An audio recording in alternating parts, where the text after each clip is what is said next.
Rahul Sharma JM financial से जुड़ चुके हैं हमारे साथ। राहुल जी आजकल बहुत ही मशरूफ़ हैं पैसा लोगों के लिए बनाने में। राहुल जी दीदार आजकल कम होते हैं, वजह क्या हो गई आजकल? नहीं नहीं अनुज जी देखिए, जो हिसाब से मार्केट चल रहा है I think it's a problem of plenty. तो काफी अच्छा ट्रैक्शन है और सबको खास करके आज 25,000 का जो एक मैजिकल फिगर निफ्टी में देखने को मिला है उसकी बहुत बहुत बधाइयाँ। और मैं मुझे उम्मीद करता हूँ कि इसी तरह आपका पोर्टफोलियो और आपकी वेल्थ और आपके जो व्यूअर्स हैं उनका आपके लिए जो प्रेम है वो बढ़ता रहे। बिल्कुल, thanks sir, thanks for this wishes और आपको भी बहुत बहुत शुभकामनाएं। अभी लग क्या रहा है, चलिए अब थोड़ा मोटे तौर पे इंडस्ट्रीज के स्ट्रक्चर की बात करते हैं। निफ्टी 25,000 और अगर आप बजट डे से रीड करें तो बजट डे से हम 1,000 पॉइंट का मूव ले चुके हैं निफ्टी, बट निफ्टी बैंक वहीं पर ही है। अब आपको एग्जैक्टली प्ले करने के लिए ट्रेड स्विंग के प्रोस्पेक्टिव से कहाँ कहाँ पर अपॉर्चुनिटीज नजर आ रही हैं? थोड़ा अनुज मैक्रो पर्सपेक्टिव से बात करूंगा आज मैं। जो टेक्निकल सेटअप है मार्केट का, देखिए हमने दो करेक्शंस देखे पिछले 2 महीने में। एक दो बड़े इवेंट थे, इलेक्शन आउटकम, बड़ा डिप आया, बॉट इनटू हुआ। उसके बाद बजट आया, बजट का भी जो डिप था बहुत जल्दी बॉट इन हो गया, हालांकि वो जो डिप था इतना बड़ा नहीं था।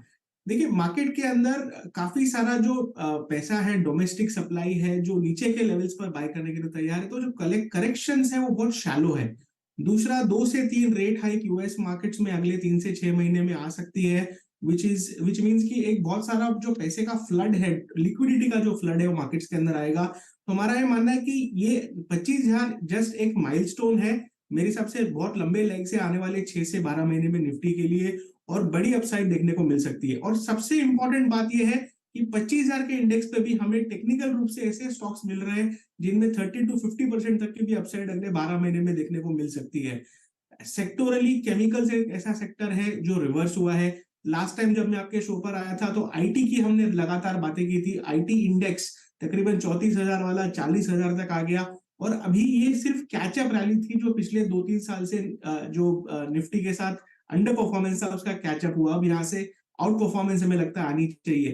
तो मार्केट में काफी ऐसे सेक्शंस हैं जिनमें हमें लगता है कि अभी भी अपसाइड बाकी है। और कहीं ना कहीं जो लीडरशिप है, एक तरह से देखिए पहले पीएसयू स्टॉक्स ने अच्छा किया, कुछ हद तक पीएसयू बैंक्स ने पार्टिसिपेट किया। एज ऑफ नाउ हमें लगता है कि मार्केट के अंदर बैंक्स एक ऐसा सेक्टर है जहां पर पोटेंशियल अभी भी बाकी है। केमिकल्स है, आईटी है, मेटल्स है, ये सारे सेक्टर से जहां हमें लगता है कि अभी भी यहाँ से आपको अच्छी तेजी देखने को मिल सकती है आने वाले समय में।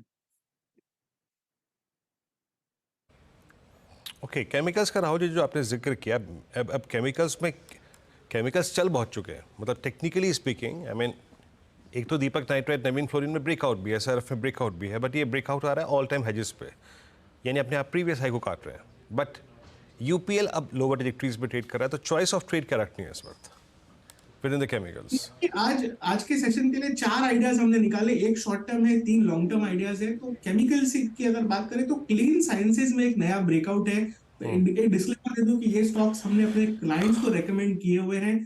तो क्लीन साइंसेज का अगर आप सेटअप देखें तो पिछले 2 साल का हॉरिजॉन्टल कंसोलिडेशन था स्टॉक के अंदर। पिछले कुछ दिनों से वॉल्यूम्स में एक्सपांशन है और काफी अच्छा ब्रेकआउट कल के सेशन में देखने को मिला। हमें लगता है आने वाले 6 महीने में तकरीबन 2,000 तक के लक्ष्य क्लीन साइंसेज में देखने को मिल सकते हैं।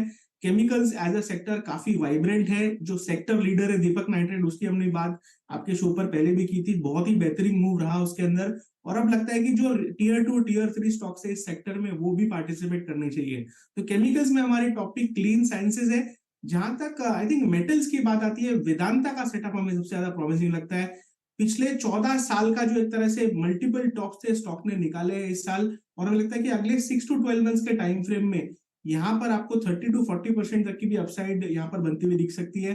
फ्रॉम एन इन्वेस्टमेंट परस्पेक्टिव ये दो सेक्टर है जहां पर हमें लगता है कि एक अच्छा अपसाइड अगले 6 से 12 महीने में बनता हुआ दिख सकता है।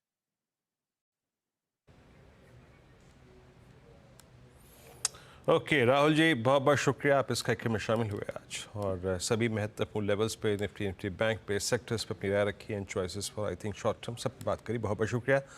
और ये आपका जो बचा हुआ दिन है वो काफ़ी शुभ रहे। इसी शुभकामनाओं के साथ अब एक काम करते हैं, इस कार्यक्रम को हम यहीं पे एक विराम देंगे। 25,032 का स्तर है। बैंक निफ्टी हल्का सा बैकफुट पे आया, वही मतलब अकेला अगर आप देखें चलना मुश्किल है, काफ़ी दूर तक। ज़रूरत कुछ साथियों की अभी और पड़ेगी। निफ्टी IT निफ्टी बैंक अभी भी बैकफुट पे। लेकिन एक ब्रेक के बाद जब लौटेंगे तो नीरज जी होंगे आप सभी के साथ और ट्रेडर्स हॉटलाइन आपके प्रश्नों के उत्तर छोटे से ब्रेक के बाद। नमस्कार।